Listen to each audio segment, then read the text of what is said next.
today we'll be talking about one issue that has taken quite a number of people into very many areas of distress, and in terms of what you do for healthcare, in terms of what you spend, and in terms of how it actually affects your health for the long term. It's not aside from the fact that today is World Kidney Day, and we're asking ourselves today the question, what to watch out for. Joining us in the hot seat for today's Healthy Friday discussion is a consultant nephrologist with the Acute Hospital in Kisumu, and that's Dr. Ben Lomatayo. Good morning, Dr. Good morning. Karibu sana, thank you for being here. Thank you so much. We're going to be looking at kidney disease, and of course, I mean, just imagining the different things, the different effects that it's had on people in the last decade is quite something. But before we get into that, on this World Kidney Day, CT is going to welcome you properly to the Situation Room, and I see you smiling, so you must have heard the rumors. CT will welcome you with today's proverb. He'll tell you which African country it's from, and then you can share what what you think about that proverb, right? Okay. Okay.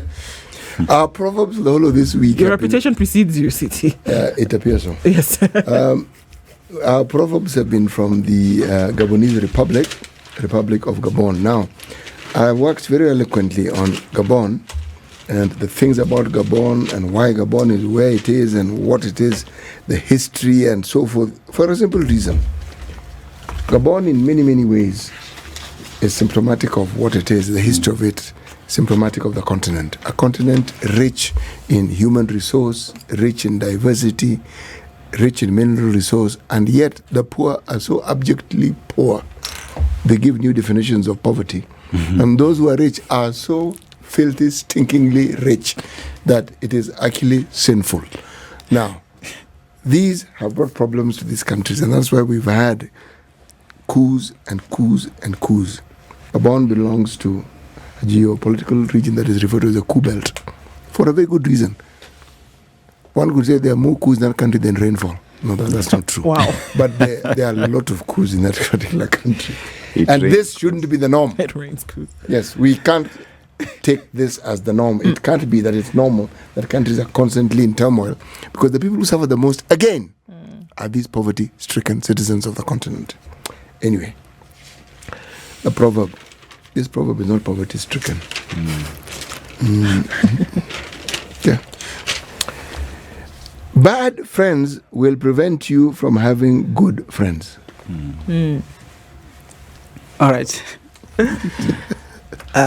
First of all, I think I want to thank my hospital to give me the opportunity to come to Spice FM.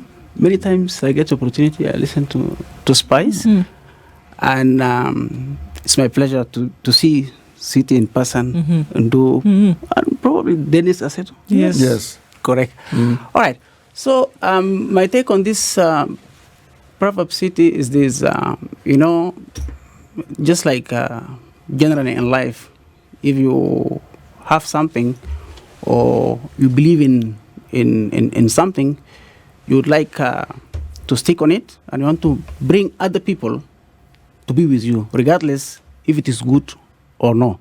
And therefore, probably the bad friends for themselves, because they're not seeing it bad, so they feel like this is something good, and if you are out there, they lure you in so that you'll be with them, and that's it.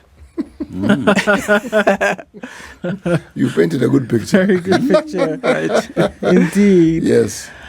Yeah. Wow. I mean, and so painting a picture of, of reality, and if we take brushstrokes to that today, we're looking at, it is World Kidney Day, and we're looking then into kidney disease and some of the effects that it has had on folks over the last period of time, and just looking at some numbers in terms of what has been happening. But before we get into that, what does a nephrologist do? Because obviously now, talk to us about nephrology and what it entails. It's definitely linked to the conversation that we're having today, but just give us an insight into that. All right. Okay. So a nephrologist is simply a doctor who is taking care of kidney patients. Okay. Right? And the care of kidney patient is quite diverse. There are many diseases linked to kidney. And as well, management of this disease also is very diverse, ranging from lifestyle up to some clinical interventions and technology based like dialysis. So even kidney transplantation. So this is basically the nephrologist and what is he doing as far as concerning kidney disease and the management. Okay. So there are different kinds of kidney diseases, but if we just look at the burden over the world, and as by way of introduction, the world is looking at almost 800 million cases of people living with kidney disease today. Looking at about 1/10 of the world's population. We're not talking about those who've died from it. We're talking about those who are presently living with it. And if we look at the burden in Kenya, 4 million Kenyans currently living with kidney disease, possibly will be 4.8 million by 2030. And that's a big number. Also looking at just under 10% of Kenya's population currently living with kidney disease. Give us an overview of the kinds of kidney disease that we see are affecting people and what is causing them. All right. Thank you for that, Endo. I think going into this discussion, I want to remind ourselves that the World Kidney Day actually, it was yesterday, and there was celebration across the country and globally. So, for the same reason that you're bringing about the numbers and what it takes, actually, kidney disease, it become kind of epidemic or sort of global crisis. And that's why we have activities like World Kidney Day. And by the way, yesterday, it was the 20th anniversary for this event. The first time started in 2006. It was a joint initiative by two non-profit organizations worldwide, that is International Society of Nephrology and also International Federation of Kidney Foundation. So these organizations, they are basically working towards promoting kidney health for the same reason that we just introduced, taking lives and the numbers. So, and kidney disease is also silent killer in a sense that there are no symptoms that somebody can present, especially initially, and you will see those symptoms when actually 90% of the kidneys is gone. This is why you start seeing the symptoms. So it's a big issue. If you look at it from 1990s up to 2016s, the numbers are getting crazy. That is as far as concerning chronic kidney disease, or we call it CKD. You see, you mentioned 850 million. That is, by the way, statistic up to 2017, and we're now in 2025. Probably a different thing. And then also, if you like epidemiology stuff like incidence, prevalence, death rate, mortality, and also disability adjusted life years, everything is double from 1990 up to 2016. So you can imagine now the volume of the crisis that we're facing as far as concerning the chronic kidney disease. Not only that, just not few years, not so long, it was the 19th cause of death worldwide, if you look at the rank, 19th. But the chronic kidney disease... 19th out of? I mean, in a rank. Yes, but out of how many? I mean, there are many diseases worldwide. The reason why I asked the question is I'm trying to determine the seriousness of it. Because if it's 19 out of 20, it's bad. It's 19 out of 50, it's 19 out of 100. Yes. Yes. Probably it is... If we look at the common causes of death in the world, let's say common medical causes of death. And there are 50 of them, and kidney disease at 19, then it's pretty serious. Yes. Absolutely. Yes. I don't have the exact number. That's fine. Yes. But what I'm trying to project here is, 19s, this few years, it jumped, and as we speak now, it is 7th cause of death. 7th. Now. Oh, wow. Okay. Just few years, even a decade or so. Let me tell you, in a decade. Yeah, the last 10 years. 10. Yes. It came to What has 7. happened in the last 10 years that has brought about this? Yes. I mean, as I'm just saying, it's a silent killer. So we see an increase of it. Is it because we are able to detect it better? We're able to understand what it is that happens to people? Have the numbers of human beings increased? And so by so increasing, the number of diseases that we carry has also increased? Is it, this man talks about climate, or is it the climate that has changed? All right. The main drivers, diabetes, hypertension, and also aging. Aging. Yeah. These are the main drivers. I'm interested in aging. Look at this side when you're talking about aging. No, I'm thinking of aging because I'm old. So,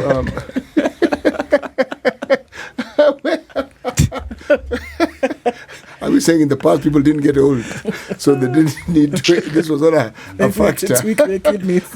Or is it that people are living longer, and as a result of it, we are beginning to see the determination of the illness in older people? Right. I think, Dr. as well, how would you tie this with the kind of lifestyle that we live? Well, there is, kidney disease usually come as a result of something. Okay. And as I just mentioned, diabetes is one major risk factor. And if you look at diabetes, there's also increase in prevalence, increase in incidence. And then the worst case scenario is these things now is coming to the low and middle income countries. So it's no longer a Western thing as we thought before.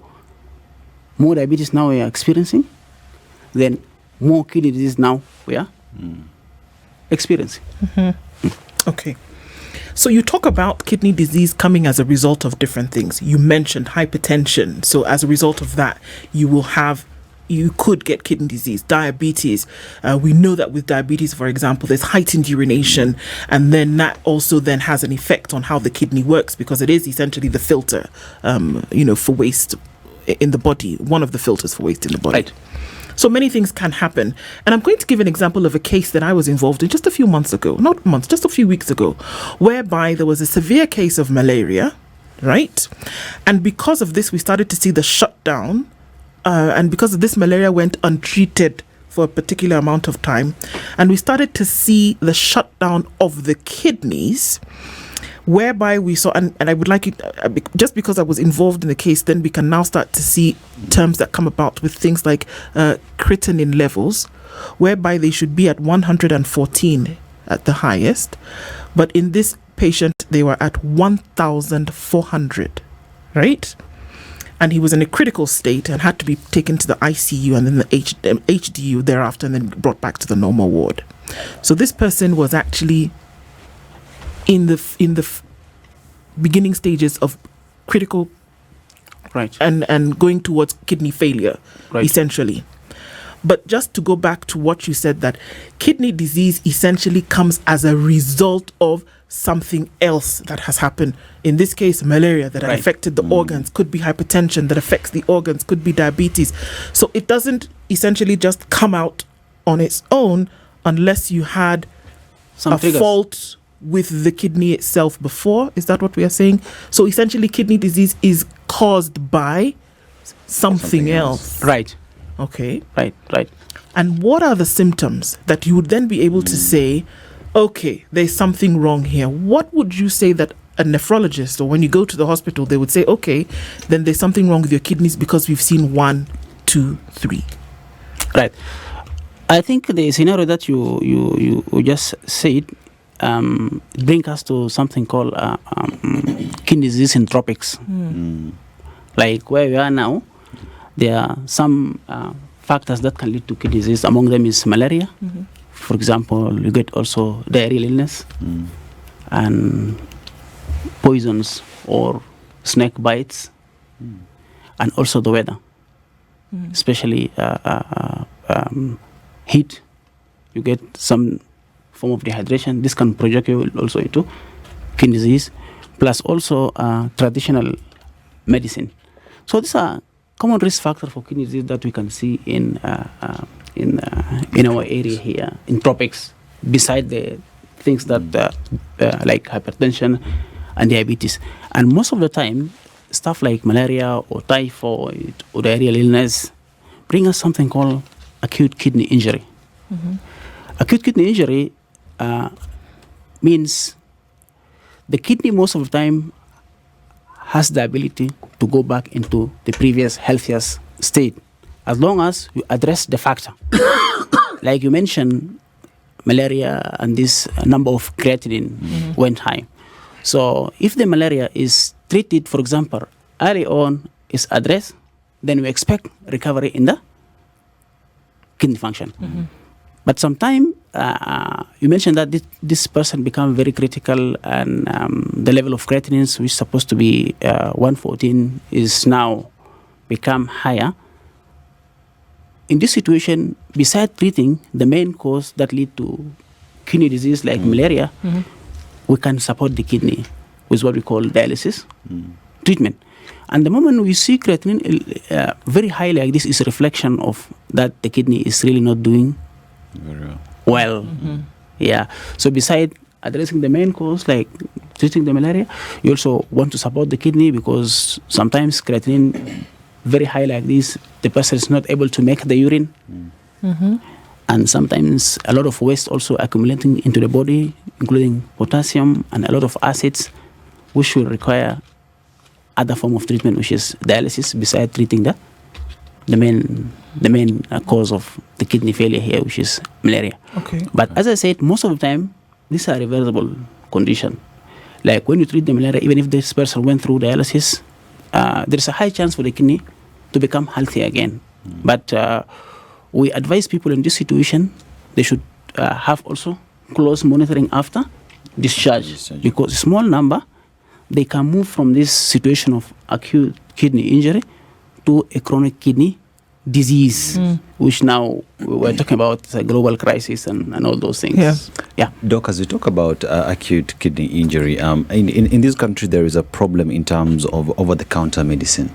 You are sick, you're feeling some type of way, over-the-counter, buy a painkiller, and you're good to go. And reports suggest that these as well would cause what you call medication injury or excess of that would affect the kidney due to that. Just how bad is the exercise of over-the-counter medication, and this leading to increased numbers of kidney diseases that you see in hospitals? Absolutely, Dennis. This is a very important point, and that's why we utilize World Kidney Day to promote awareness about kidney health. And these are one of the things that it can actually lead to acute kidney injury, over-the-counter medication. And sometimes it will not take you long to have kidney injury. Sometimes you just take maybe 3 or 4 tablets. Then you'll now start to feel like this is not your body before you start taking this tablet. For example, let's say you have a knee pain for whatever reason. Then you start taking them.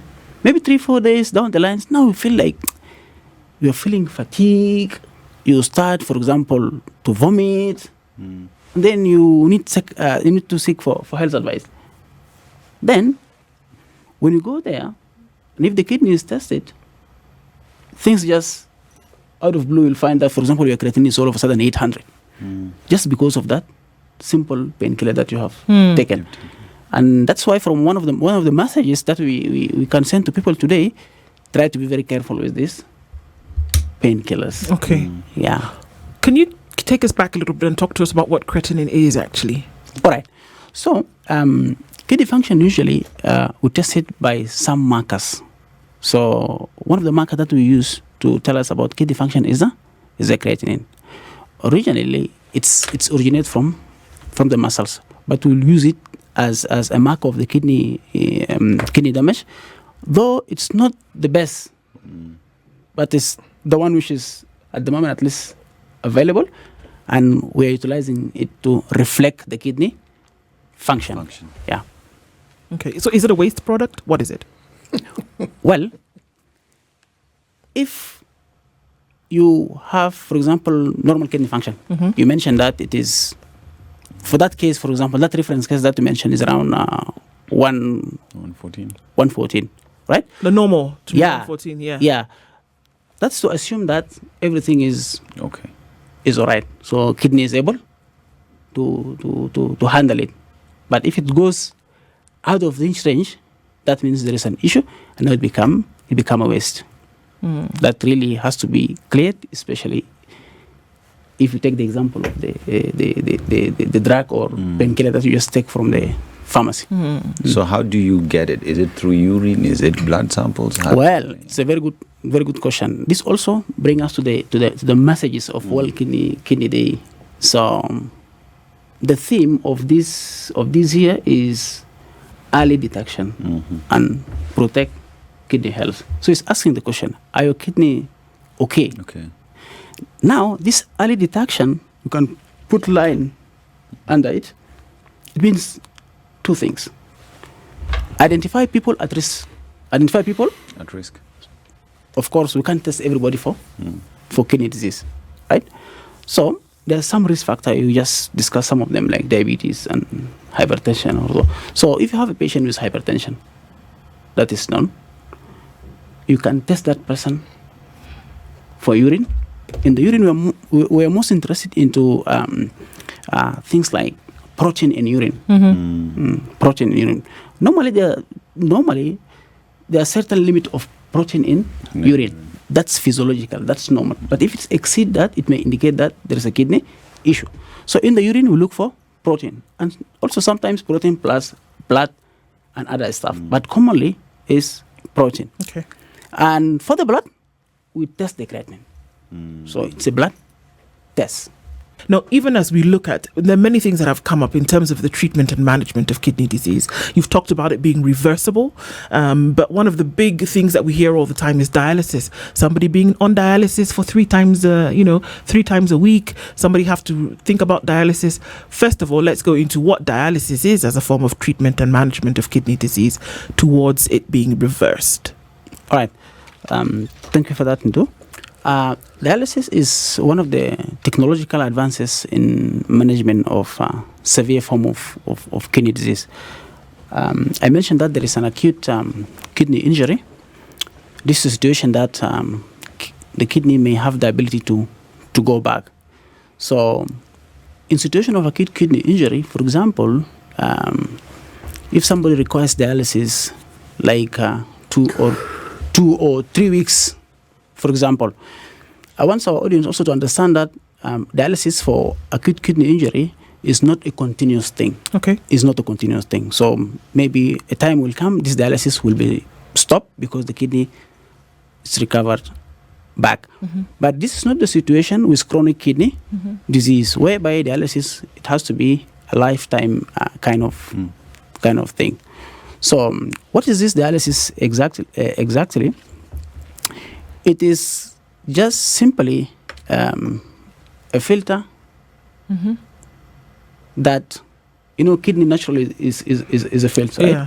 So to try to simulate the kidney, we have this artificial filter outside the body. So this filter is trying to mimic the kidney function. But the kidney work 24/7, but it won't be practical for dialysis to work 24/7. Yeah. And that's why you hear the 2 times in a week or 3 times in a week or sometimes once weekly. So that filter outside trying to mimic the natural kidney function.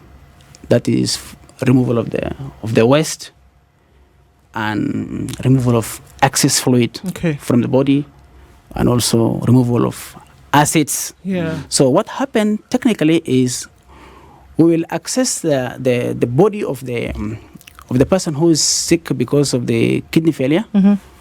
We will pull the blood from the body of the person, and this blood will go to the filter, and the filter basically remove the waste, and then relatively clean blood will again come back to the person. Okay. Yeah. So let me understand this. So what's happening? Because obviously because they're seeing this. So there are tubes that are put into the system of a person. Right. And what essentially is passing through the tube, going through to now this artificial kidney, as it were, during dialysis, is that the blood is passed through. The blood of this individual is passed through these pipes, and the tubes rather. Right. And then this artificial kidney is cleaning the blood because of the fact that the kidney resident in your body is damaged and is not able to do the work. Exactly. And essentially you need to keep this person alive for this filtration process to happen. Exactly.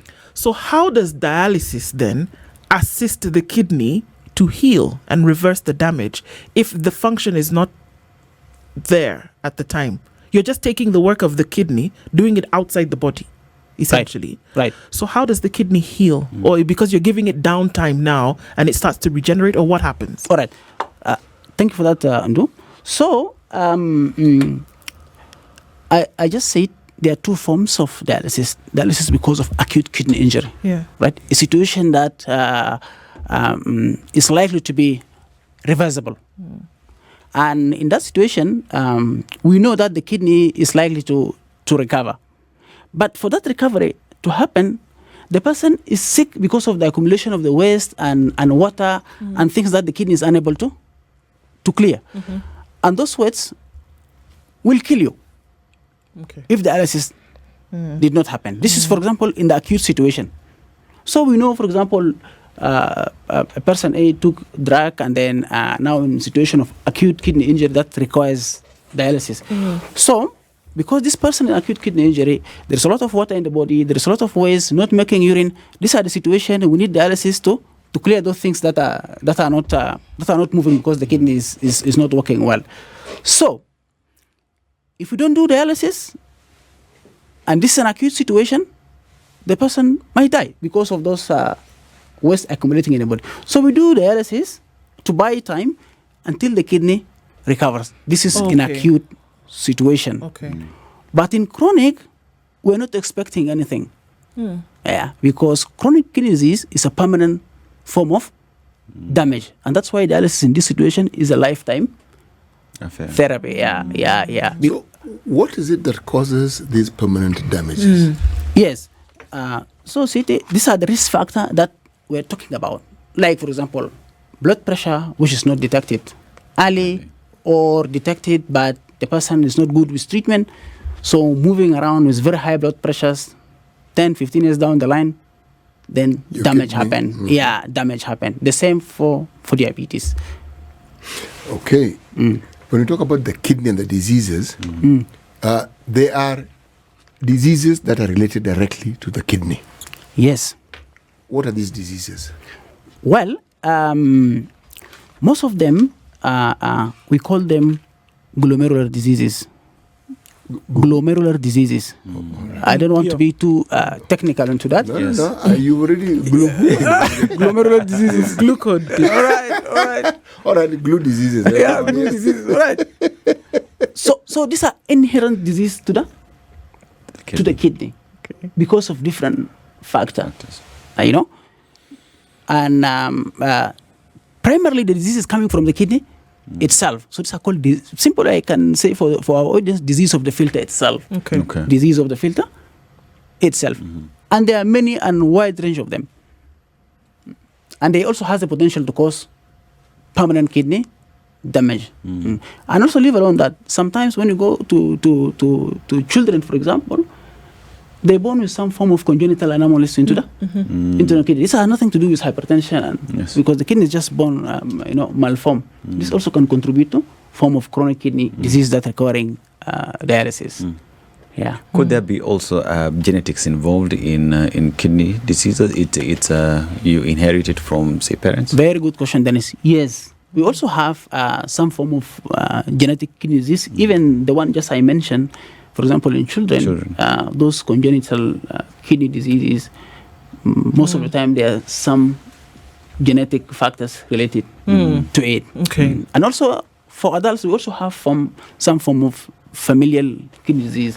You will see now, if you go to some dialysis center, you will find, for example, the father and the son.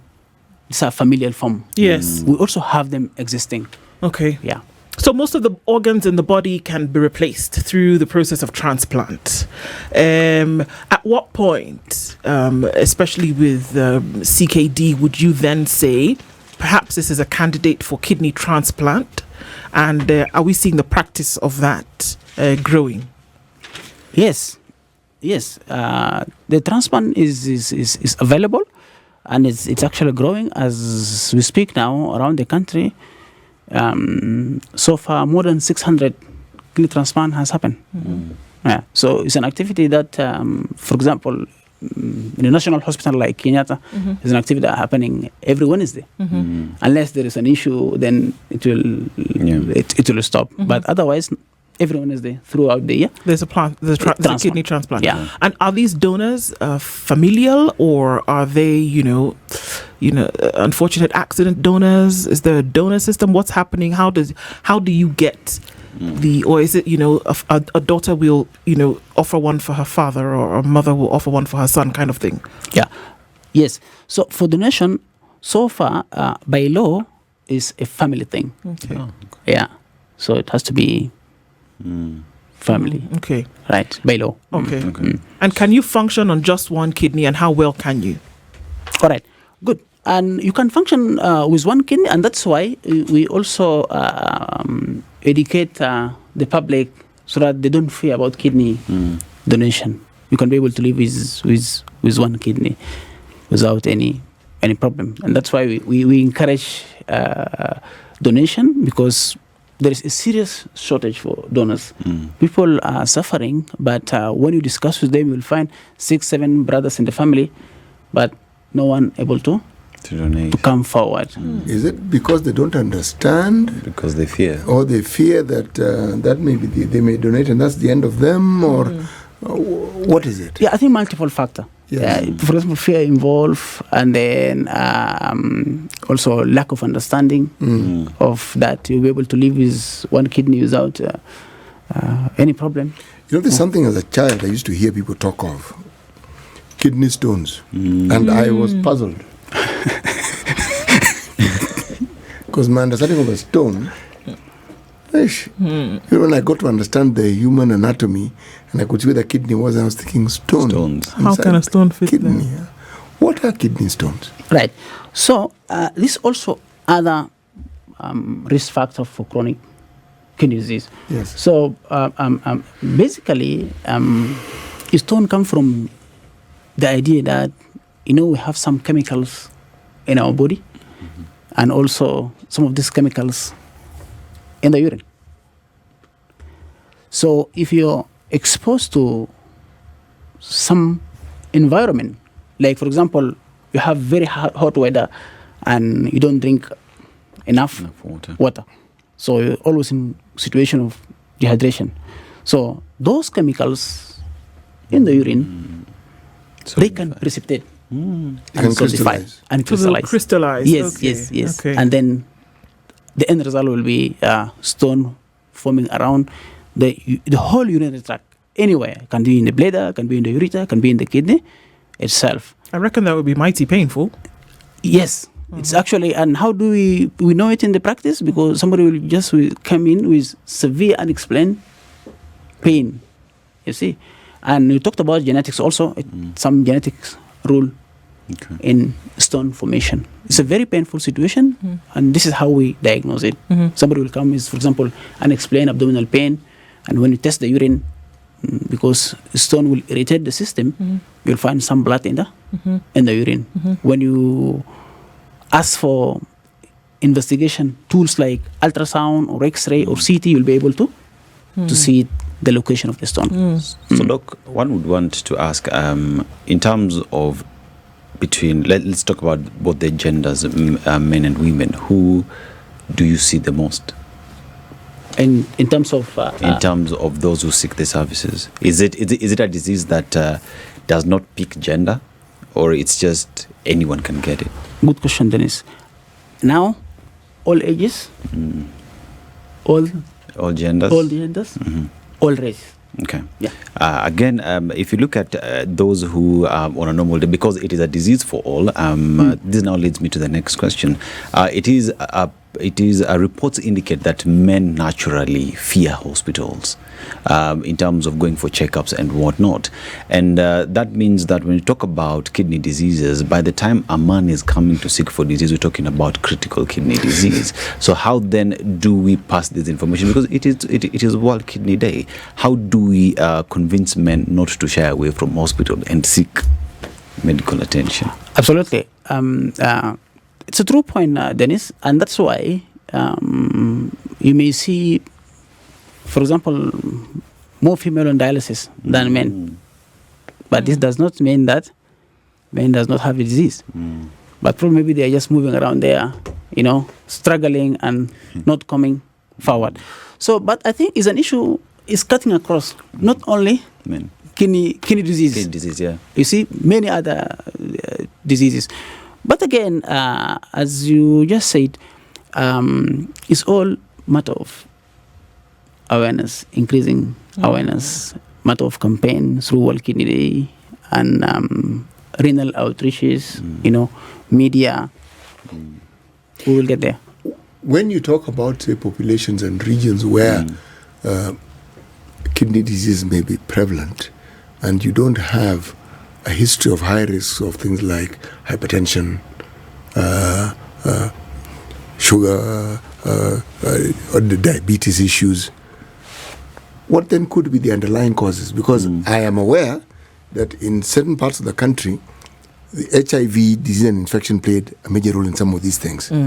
But all things considered, what then would be the factors? Good point, Sete. So the reason we emphasize on hypertension and diabetes, because globally, worldwide, by statistics, these are the drivers. But it does not mean that no other factors that can contribute to kidney disease. So here, for example, if you look at our continent, if you look at our continent, this epidemiology might not be true. Because, for example, the data from the West will see that aging population, at risk of kidney disease and above between 65 and 74, 1 out of 5 men. Yeah. 1 out of 4 women. The data from there. But what we see here, for example, let's say Kenya as an example of a country from Africa, the trajectory is different. We see young people on dialysis. Oh, really? Yeah. Yes, we do. We see young people on dialysis. So if you just pass across the dialysis unit, this issue of aging is there, but you'll see young people. So what would cause it in a younger person as opposed to an older person? This is the question. This is the question for City. Yeah. So the observation that probably we have other different factors. And also what is also difficult to identify those factors, many times we see these young people, they are already requiring dialysis. In that situation, it's very difficult to know the exact cause of kidney disease. Yes, we can investigate thoroughly. Sometimes the investigation negative, yet the person is suffering from end-stage renal failure, is on dialysis. This person, not only one, a lot of patients. So what I'm trying to say here is we still need to do more in this side of the world to know those other etiologies that you're asking for kidney CT. One way of that is, for example, to do a kidney biopsy. Kidney biopsy meaning if the person come at earlier time before the kidney crash completely, we will sample that kidney. This can give some information about what's going on with the kidney. So sampling the kidney is one thing, and also, Dennis, you mentioned genetics. In this part of the world, we don't know much about genetics for a few reasons. Most of the time, the genetic testing is expensive. And when you see a situation that really you need to do some genetic testing, you're not able because of the cost. So probably some genetic that is missed, some other infections that is missed. Beside the things that you mentioned, I did not discuss, for example, HIV, do mention malaria, typhoid. This we know them. Other infection, brucellosis, these are contributory factors. But still, there are many in this part of the world we don't know. It's true. We don't have a very strong research background when it comes to some of these matters, so data may be thin. Yeah. However, if you simply go by what is available, there's a time in our part of the world where these diseases were almost non-existent. Yeah. Correct. We had other problems, Correct. but these were not our problems. In fact, they didn't even feature as a problem. Correct. And then now, they have reared their heads and they are calling for attention because there are many. The number, the prevalence has gone up. And for that matter, let's just cut you short. Calling for attention. Now the International Society of Nephrology is having something called ISN petition. They are collecting the signature. They are looking for a 1 million petition. So that? And then also one of the countries in South America, Guatemala, they submitted a resolution to WHO asking for people the situation of kidney disease to be prioritized. The deadline actually for this petition was supposed to be in December, but extended to May, because in May there is a World Health Assembly, so that people will lobby for this issue of the kidney to take a global attention by voting. Okay. So, City, you talk about these diseases. I'm a host here. Yes. Okay, just go on then. You talk about these diseases being non-existent, and is it because we were focusing on other problems that we were not keen on testing our diseases in the country, and now with population pressures, it's glaring that these are problems that... Dennis, since you address me, one of the problems that we have with some of these non-communicable diseases is the sedentary life that people live. Okay? We didn't have sedentary lifestyles. Okay? Yeah, we didn't. We moved around everywhere. Some of these diseases are brought about by toxins through agricultural products and other things that we have now embraced. We didn't have those problems before. Okay? So, please, Daktari. Now, over to Daktari. Yes, I tend to agree with Dennis for the point that he raised that maybe you're not testing for. This is a very important point. If you see the theme for today, World Kidney Day is detect early. How do you detect early? Yeah, how do you? Testing. How do we know? Testing. So probably, I want to agree that maybe you're not testing people. You see, and that's why the picture is not that, amazing. But let me tell you something. If you go into dialysis unit, you see people who are seeing on dialysis as far as concerning chronic kidney disease. Actually, this is the tip of the iceberg. See it? It's the tip of that you see in dialysis. This is actually the small population of people with chronic kidneys who progress to that end of dialysis. Now the question, where are the rest? Where are the rest?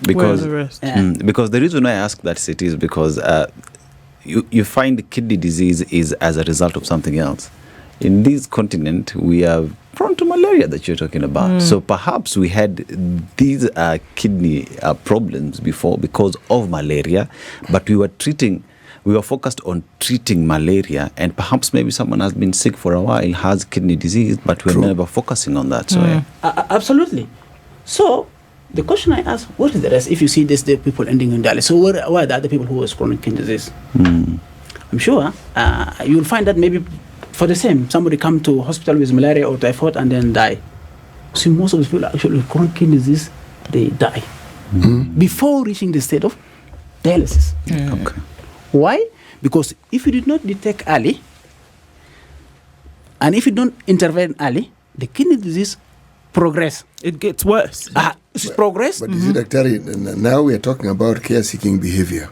Yeah. Now, women have an advantage. Yes.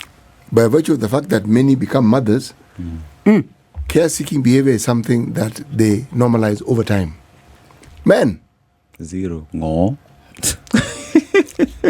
kicking, shouting, struggling, and on death's door. That's when you That's find when them they in the arrive hospital. Because we do not have a culture of simply going for checkups, testing. We do not have that culture. And that's why, City, we want to utilize the World Kidney Day To- to increase the awareness Around it. Not only for the community, even among us healthcare workers. Why? Because let's take kidney as an example. You know, the rate of detection is very poor, even in the best place in the world you go. For example, I mentioned that detection is simple. Just give me urine sample, I check. Do you know in United States itself, people who are at risk of kidney disease because of the factors that people are saying, it, diabetes also. Yes. The rate of testing urine for kidney damage is less than 50%. So people don't use it as a way to test. Yes. Exactly. People Okay. not utilizing it. See, that is in US. Yeah. Now look They're at not us. utilizing, but do they know about it? You see, one of the things that hampers such things is the knowledge. Knowledge, yes. Yes. I say this because I observed what it is that was done in the field of HIV and AIDS care and treatment, Oh, yes. and why it is progress was made. My friend, the intensive effort that was focused, just focused and intensive. In the absence of that, the changes and the progress and the gains that we speak about would never have actually happened. Yeah. Exactly. I want to go quickly into the use and abuse of alcohol and what this has in effect on the kidneys. And if we're seeing that heavy alcohol users, yes, and abusers are also then sufferers of kidney disease. Do we see that? Is there a connection? Well, alcohol, the connection is not direct. Okay. It's indirect. Okay. In the sense that, if you take alcohol, probably not all people, some people will be taking other drugs. Plus, Other we're not just drugs. talking about a glass of wine. We're talking about serious use. Yeah. And not Right? a bottle. We're talking Yeah. about bottles. Bottles, No, yeah. city, Right. say it the way people understand. Right? Zinga. Yeah. Yes. Yeah. So alcohol itself, the effect is direct to the liver. Okay. But guess what? Kidney become victim because of the liver damage. involvement. Okay. So you see, Why? Explain that, the connection. well, it's very simple. Those organs, kidney, liver, lung, brain, heart, they communicate at cellular level, at molecular level. They're on the same WhatsApp group. Yes, exactly.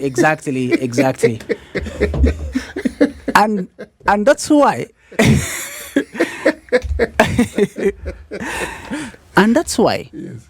people with kidney disease, they die not because of kidney disease, because of heart issues. And that's why, Dennis, I mentioned, you see these people of dialysis, okay, where are the rest? The rest, they died because of cardiovascular issues. And that's why we need this early detection to prevent complication. One of the complication is premature death, which is most of the time related to cardiovascular diseases or heart diseases. So the heart is now pulled into the game and finishing people, not the kidney itself. Got it.